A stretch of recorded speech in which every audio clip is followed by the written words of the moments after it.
friends, welcome back. It's just a few days before Christmas, and I'm so glad that you are joining us here on Something's Happening Here. This week, our episode is called Ho Ho Holy Night, and we're talking about various issues related to Christmas and the birth of Jesus Christ. And I'm glad you're here today. If you have already subscribed, that makes sense why you're here today, but if you found us in a different manner, then you need to subscribe also. So if you're on Facebook, that means like the page and also go to your notifications for the page and turn on your video notifications. If you're on YouTube, there's a bell. You hit that bell, make sure that we're going to get all our new content to you as well. And if you're watching on talkingdonkeyinternational.org, we're working on a subscription feature for you there. I don't think it's quite ready yet, so you've got to go to your tab at the top of your page. It's called Podcasts. That has all the archived episodes of this program, and you can bookmark that page. That's a nice stopgap for now. Yesterday we actually talked about the history of Santa Claus. Today we're going to talk about some biblical history as well. Really interesting stuff, at least from my point of view.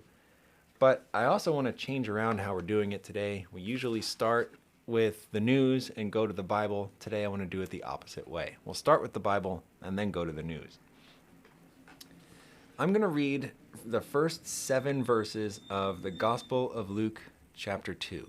And in a previous segment, I summarized this for you so you knew the context of the story. Now I'm just going to read from the scripture. And it came to pass in those days that a decree went out from Caesar Augustus that all the world should be registered. This census took place while Quirinius was governing Syria, so all went to be registered, everyone to his own city.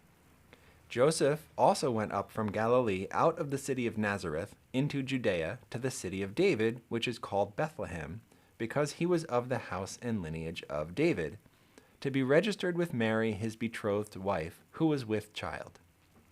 So it was that while they were there, the days were completed for her to be delivered.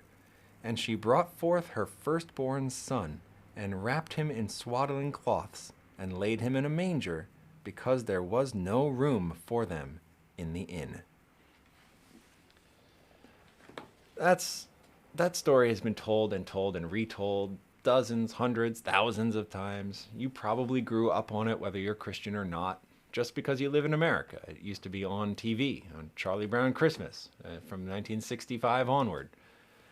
And that story has been represented in the movies and on TV and in countless Christian school programs in December in probably an infinite number of different specific ways. But usually it takes some form of Mary and Joseph arrive in Bethlehem. The city is overrun with tourists because of this census that's happening. So they try to get a hotel room. The hotel is full. They are turned away. There's nowhere to stay. And so the kind innkeeper says, well, I've got a barn in the back. Why don't you go there? At least you'll be warm. They go there and they have their baby amongst the animals. Sound familiar? Does it sound right? Sounds like what you've seen in the movies a million times. But what if it's not true? I mean, the Bible says what it says, and I read it to you, so that is true. But what if the way that we understand that story is not, in fact, true? So I want to begin to analyze the story with this first article, which comes from padfield.com. It claims to be a non-denominational Christian site, right? Where regardless of your particular Christianity, you can go here and learn something that's true for everybody. This article is called Away in a Manger, which, funny enough, was my working title for this episode before I settled on Ho Ho Holy Night. But Away in a Manger. And Mr. Producer, I hope we can get a picture of this picture onto the broadcast here. You see, it's a stone. It's a stone trough. And the article itself says, can you identify the object in the above paragraph? It is a manger. like the one our Savior was placed in as a baby. Luke tells us that Mary, quote, brought forth her firstborn son and wrapped him in swaddling cloths and laid him in a manger because there was no room for them in the inn. Then it says, don't feel bad if you didn't recognize it, because a Jew from the first century would never recognize the so-called manger displayed in the typical American nativity scene today. A manger is a feed trough found in a stable.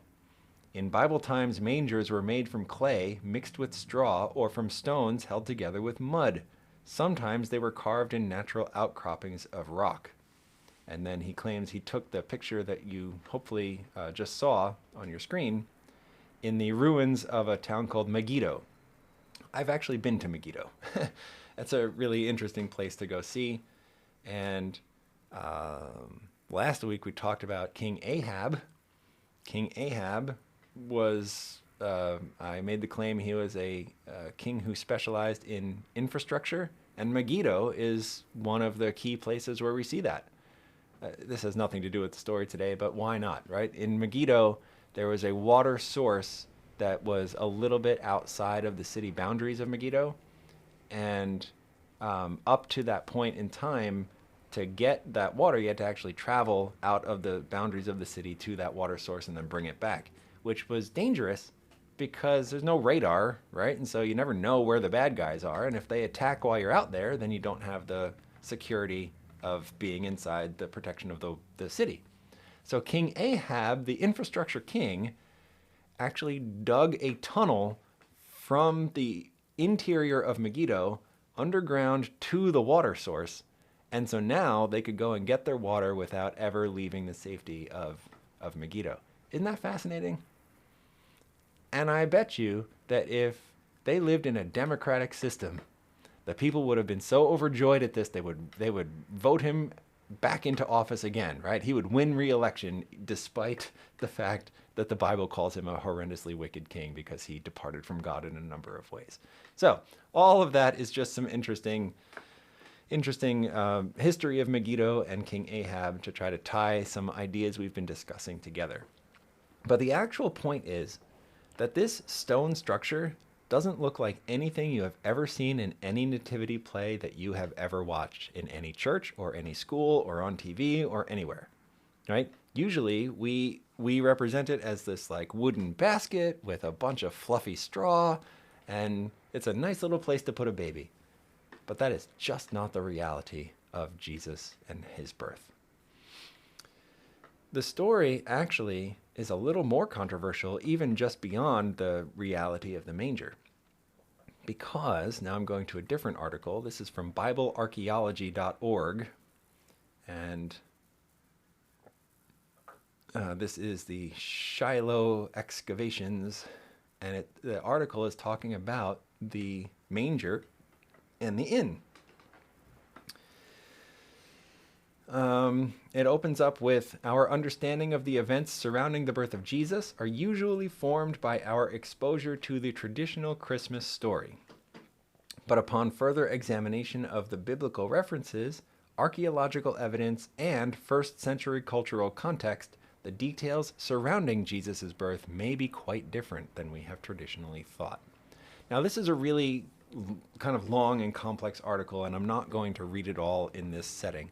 If we've done our job correctly, it should be available in the comments underneath where you're watching on Facebook.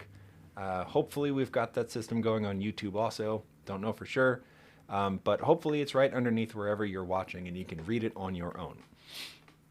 I'm just going to take a little bit here. In fact, I'm going to read the first big article under what I've already read here because it asks us a question, a good question. Why would Joseph, of the lineage of David, in the city of his family's origin, and then I'm inserting where presumably many other of his relatives are also there for the same reason, right? In the city of his family's origin, why would he have to seek shelter in an inn and be turned out into a stable? Just on its face, that doesn't make a lot of sense. In the kind of Middle Eastern culture, even to this day, I mean, back then it was definitely true, but it even still is true to some degree today, that culture is very big on hospitality. And you see it all through the Bible.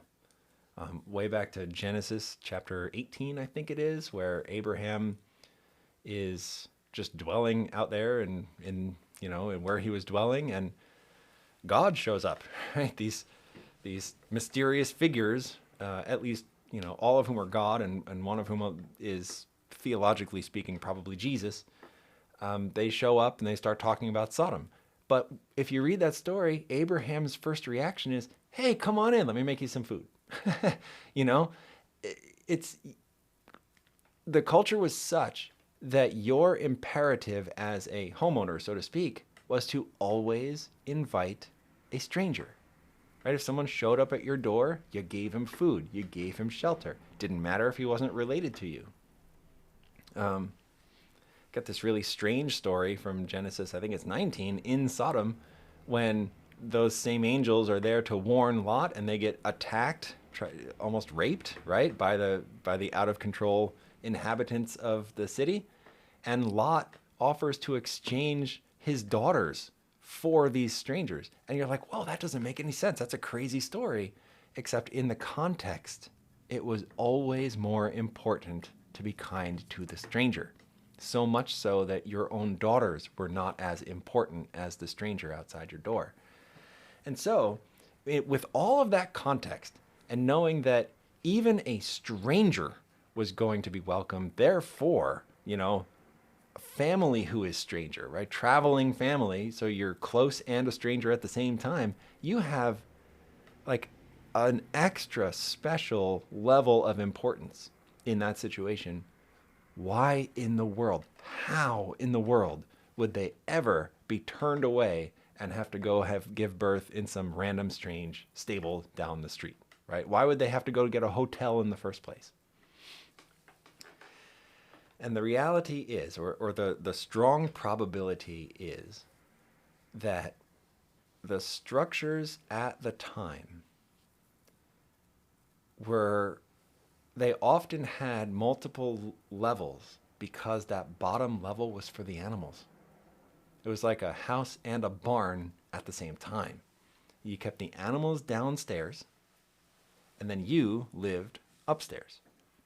The inn, in the context we're talking about, was probably the kind of family gathering, right? And we use that word in English because that was where all this traveling family was convening, right? So it was an inn of sorts in the way that it was housing people who did not usually live there, but probably it was his family's home, the traditional home of his family.